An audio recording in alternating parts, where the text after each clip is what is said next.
Hello everyone, welcome to our Good Friday service. My name is Hillary Gooding and I am the pastoral intern here at the United Methodist Church of New Brunswick. If this is your first time with us, welcome. And if this is your second, third, 100th time with us, welcome back. I'm very excited to be a part of bringing you this Good Friday service where we have some wonderful acting, some wonderful singing, and just giving glory and honor and praise to God on this wonderful, wonderful Good Friday. So enjoy the service and have a blessed Good Friday, everyone.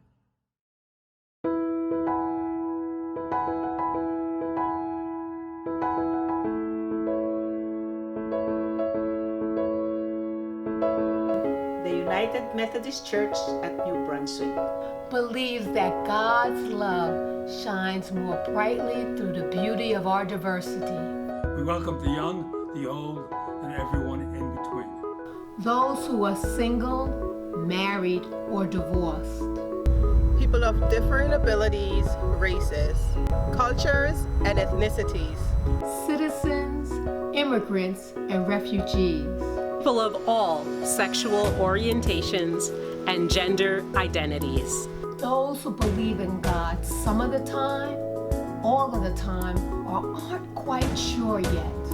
No matter who you are. No matter who you are. No matter who you are. You are welcome here. You are welcome here. You are welcome here. You are welcome here.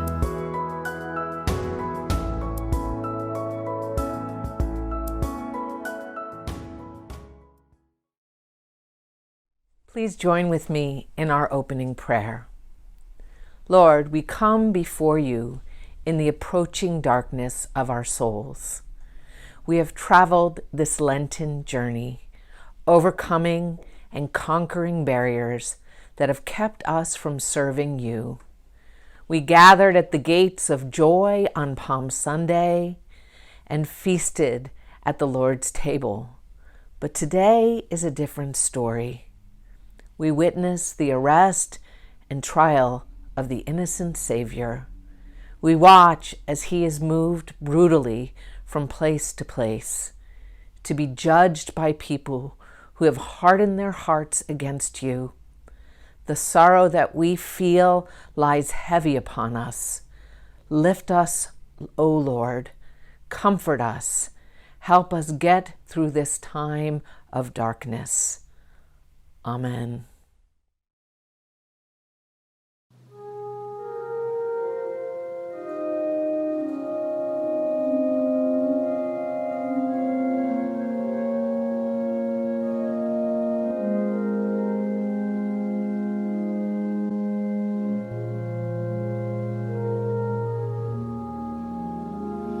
This is my body broken. Take and eat and remember. Take and eat and remember. I came to give that you might live.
Tonight, you are invited into this drama as you hear from people who walked alongside Jesus in the last hours of his life.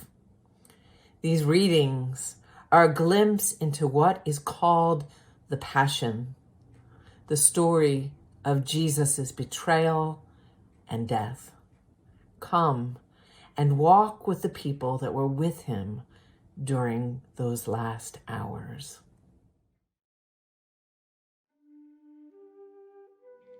I'm Judas, from the village of Kerioth. I love the land God had given to my people. I believe Jesus of Nazareth was God's answer to Israel's prayer for release from Roman tyranny. Surely he was the Messiah foretold by our prophets. I just knew he'd be an invincible leader against the oppression of Rome, but I became impatient for him to demonstrate his leadership by marshaling Israel's warriors in battle. He seemed more interested in being present to needy peasants and blind beggars. It was maddening for me to listen to him talk about loving one's enemies when what I wanted was for him to knock heads. Why did he waste time with lepers and children? I am a Roman soldier. Our cohort was pretty typical, a fierce and cruel band of men. Actually, most of the sinking peasants we have to keep corralled think of us as murderers, but we don't care. It's our job and we're good at it. We're paid for obeying orders, whatever they are. That night, though, was special. We were out to nab this Jewish rabble-rouser, Jesus. We got a tip as to where he was and came armed to the teeth. We came to capture a dangerous revolutionary. I was there that night. My name is Peter, and we, the disciples, were in the garden with Jesus while he was praying. It's hard to express the level of fear and hatred that came over me when I saw those soldiers. I loved Jesus so much that I had to do something. I had to show my loyalty and my devotion. So I raised my sword. I meant to do so much more, but all I managed to do was cut off the ear of one of the soldiers. I was desperate to protect Jesus, but resorted to exactly the kind of thing Jesus warned us against. Jesus doesn't condone violence, and there, facing what was sure to be unimaginable cruelty, Jesus reached out and healed a soldier, one of his enemies. I began to wonder if Jesus needed an opportunity to demonstrate his divine power. Perhaps I could arrange an opportunity that would force his hand. I conceived a plan that would give Jesus a chance to demonstrate his superiority over Caesar. I offered to lead a squad of soldiers to the Garden of Gethsemane. Jesus would have no choice. He would summon legions of angels to disable Caesar's soldiers, but everything fell apart before my eyes. It was inconceivable that Jesus would allow himself to be taken prisoner, but he did. I was sickened by the realization that I had betrayed God's Son to his enemies. I was desperate. I couldn't undo what I had started. I had betrayed my Lord.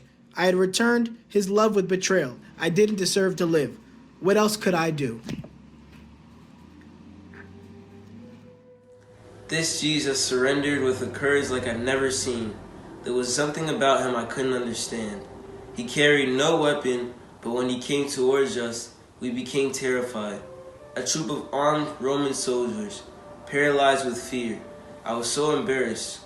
What else could I do? After Jesus was arrested that night, he was given 6 trials, all without witnesses, and all at night. They were brutal and cruel to him. Long before he ever went to the cross, Jesus was humiliated and beaten. He was all alone. His disciples were nowhere to be found. I couldn't believe it. I couldn't believe what was happening.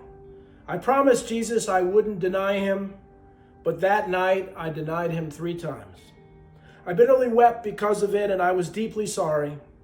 But we, all of us were so scared. We fled and didn't know what to do. We were in constant fear. I am a chief priest of the Jews, a man of prestige and political influence. I know the rules, and until quite recently kept the rules. After all, God made the rules. But then this Jesus of Nazareth came into my life and abruptly started to break our rules. It made me so angry and jealous. I wanted to get rid of him.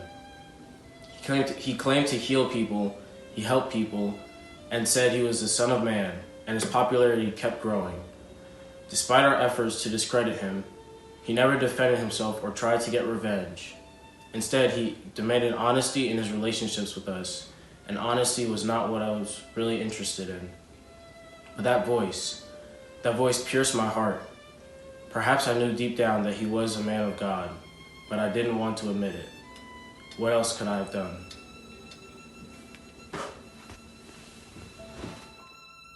I'm Pontius Pilate. Personally, I had nothing against him, although he was known as a troublemaker amongst his own people. Certainly, as a Roman ruler, I didn't care whether he lived or died. I was curious to hear him, though. He seemed to have a depth and a power about him. I must admit, I came to think of him as a man of truth. Why was he to die?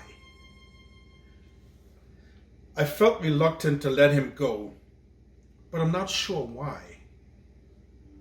There was something so unusual about him, but I had my job to consider. I am a very beautiful woman, am I not? Pontius Pilate is my husband, a very powerful and influential man, and I am a very important woman. But something happened to me, though, that scared me to the inner depths of my being. God spoke to me about Jesus. He did it in a dream at night, and from then on, I tried to warn my husband about Jesus.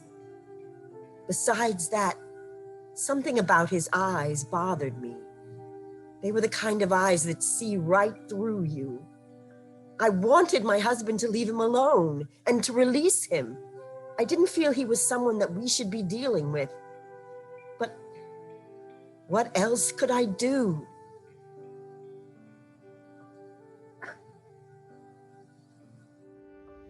My wife was acting strangely. She didn't become upset often, but when it came to this Jesus character, she pleaded with me. Mind you, I was bothered by Jesus too. Well, what was left of him. By the time he got to me, he was beaten so severely, it was hard to recognize him. I didn't want to admit it, but I didn't want his death to be my responsibility. So in front of the screaming, shouting mob, I washed my hands of the situation. What else could I do?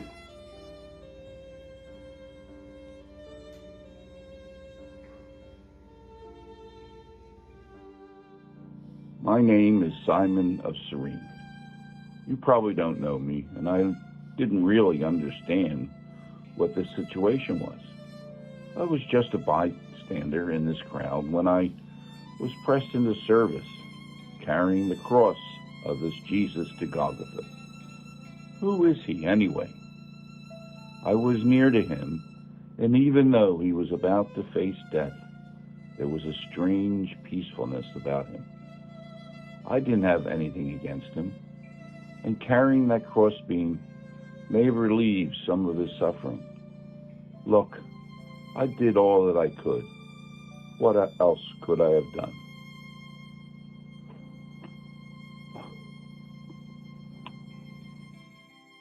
I loved my son from the moment he was born. Let's just say he wasn't an easy child to raise, but I loved him. We had our differences, certainly, but from the very beginning of his organizing people, this was my greatest fear. Why did he have to be so different? He could have been like his brothers, lived in Galilee, had a family. But he wanted everyone to be treated fairly. Does it make sense to say that I think he just cared too much?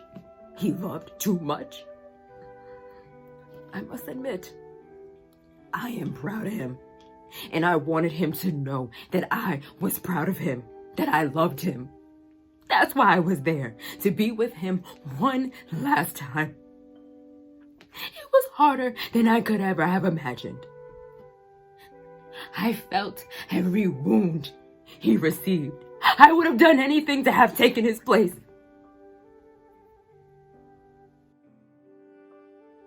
I'm Mary Magdalene. I was proud to be one of Jesus' disciples. It's a rare thing for a man in our world to treat a woman with such equality and respect. I came to know Jesus when he healed my illness, but I discovered later he had healed more. He had healed the deepest part of who I was. It was a strange day for me when I realized how much I had loved Jesus. I did what I could with my financial and moral support, but it was not enough. I now know that every moment I spent with him was a gift. I mean, clearly, this man spoke the truth. He made me realize that I had lived my life in fear instead of love. And where there's love, there is no room for fear. Maybe that's why I had the courage to be at his feet when they executed him. My name is Joseph of Arimathea. Look, I'm not trying to brag, but I'm a pretty big deal. Even without my membership in the Sanhedrin, I'm an important, prominent man. I'm not a terribly brave person, though. I had to gather up every ounce of courage after Jesus was executed to ask for his body. Sometimes the bodies are just left to be eaten by the birds and dogs. It's terrible. I have a large family tomb and thought Jesus should be buried with some dignity. I was so frightened. If someone had found out, I'd lose my reputation and position. I'm a wealthy man, and this was a big risk. But somehow I knew that such a holy man should not be thrown into a pit. He changed my life. He taught me the truth. Opening my family tomb was an expression of gratitude of how much he had changed my life. After all, that's the way love is. It transforms people to do things for love of truth rather than from fear. What else could I do? I am a centurion, part of the Roman squad assigned to Golgotha that day, and I saw Jesus die. I was just doing my job. I saw so many people die, more crucifixions than I can count. But you get used to it. Besides, it's what we do. But this Jesus, this ragged bag of bones, he changed me. There was something about the way he died. Call it an inner peace or something. In spite of the pain, there was something about him. He even had the audacity to forgive the detachment carrying out his execution. Who does that? I do think he was special somehow. I wish I had known more about him. I still feel bad about participating in his death. What else could I have done?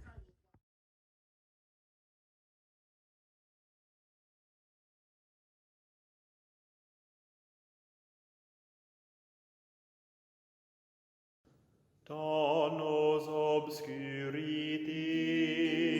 allume le feu qui ne s'éteint jamais, ne s'éteint jamais.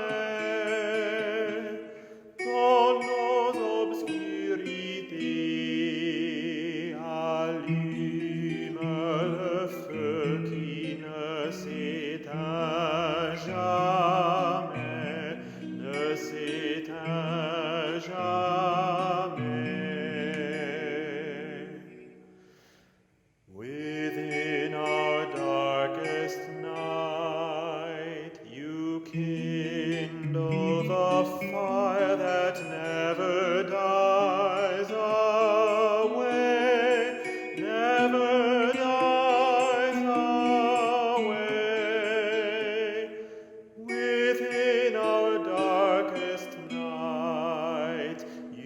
kindle the fire that never dies away, never dies away.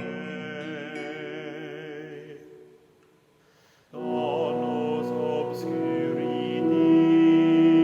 allume le feu qui ne s'éteint jamais, ne s'éteint jamais. Donos obscuriti allume le feu qui ne s'éteint jamais, ne s'éteint jamais.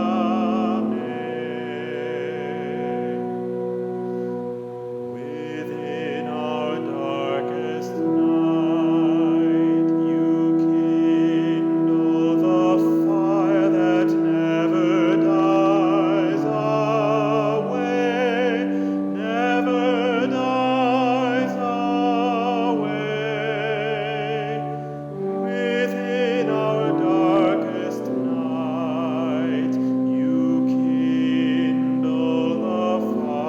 kindle the fire that never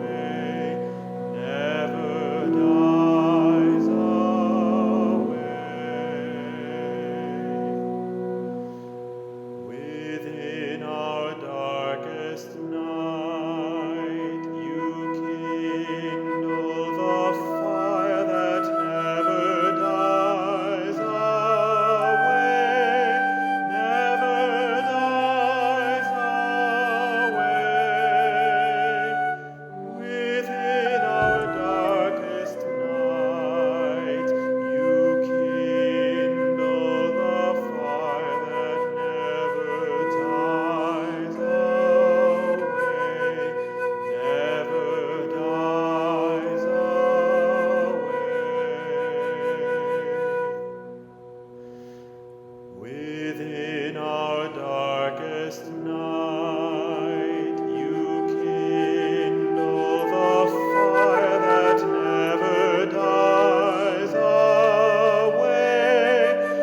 never dies away.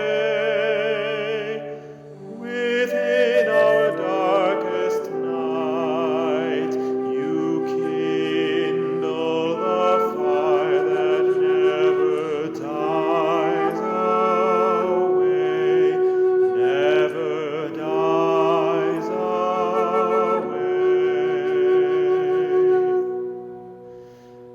Within our darkest night, you kindle the fire that never dies away, never dies away. Within our darkest night, you kindle the fire that never dies away, never dies away.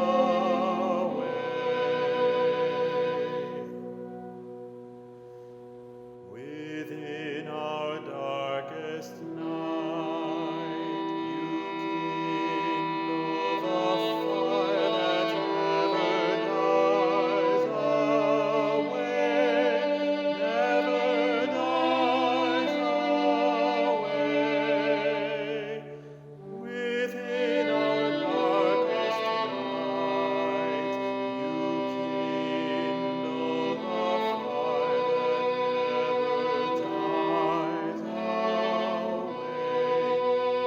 never dies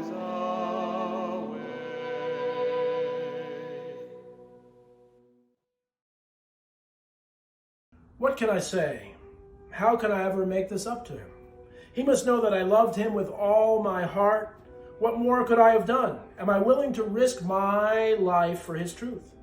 Can I still call him my Lord? Will I be able to face the others after being such a coward? What he taught us was hard enough to live out when he was right here with us. Now I have to figure out a way to live it by my wits. I owe him that much. What else can I do?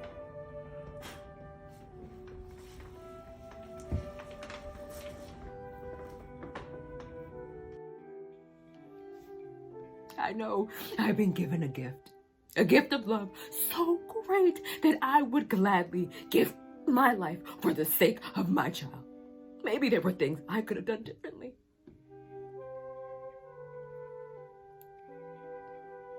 But I couldn't have loved him more.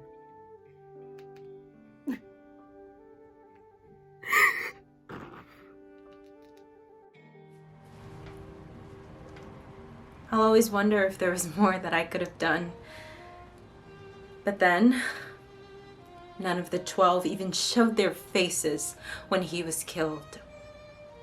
Sad how the same bumpkins who busied themselves arguing about who would be the first in the kingdom were absent that day, cowering somewhere safe during Jesus' last hours. I hope he knew when he looked at me how much I loved him. I will never leave him. I will never betray his truth. Maybe that's what love is. The characters in our story are vastly different from one another. Clearly, when they ask the question, what else could I have done? They don't all mean the same thing. The Roman soldier, full of regret. Perhaps Pilate seemed a little defensive. Simon of Cyrene, thoughtful, trying literally to think of something else that he could have done. Angry, heartbroken. Where are they coming from when they ask, what else could I have done? Tonight, we invite you into this same question. There are ways in all of our journeys that we have denied, betrayed, and turned our back on Jesus. This is our question tonight. A question that asks us to ponder, what else could I have done?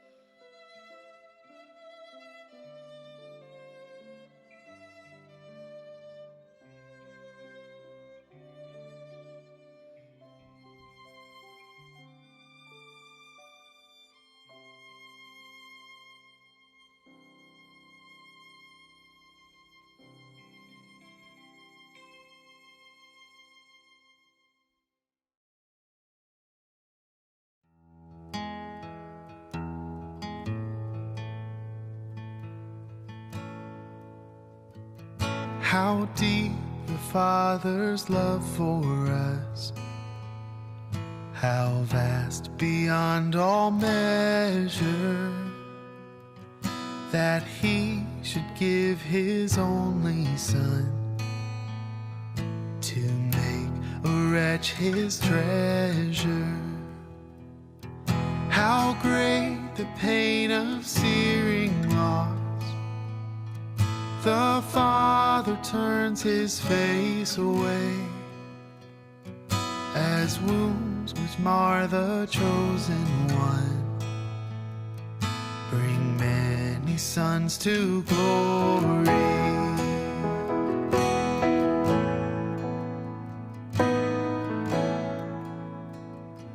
Behold the man upon the cross, my sin upon His shoulders. Ashamed, I hear my mocking voice call out among the scoffers. It was my sin that held Him there until it was accomplished. His dying breath has brought me life.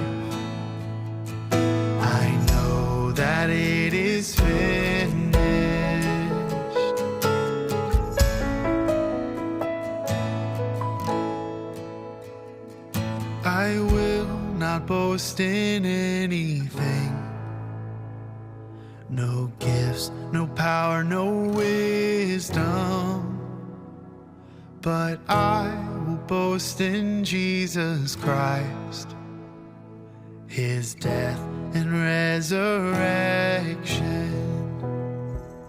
Why should I gain from his reward?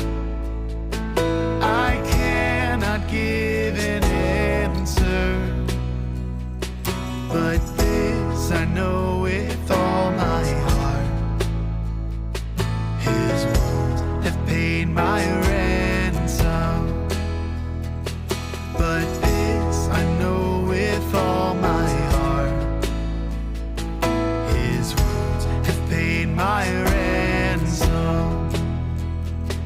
But this I know with all my heart: his wounds have paid my ransom.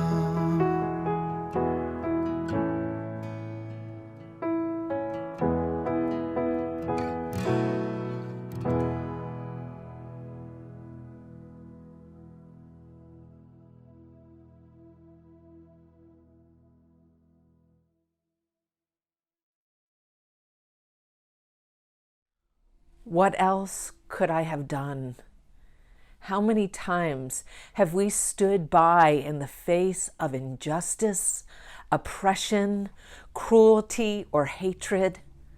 And like the voices in today's drama, we remained silent. What else could I have done? Friends, we are a part of this story. Our silence is a part of this story. So as we leave this place, may we continue to ponder this very important question for ourselves and for our world. What else could we have done?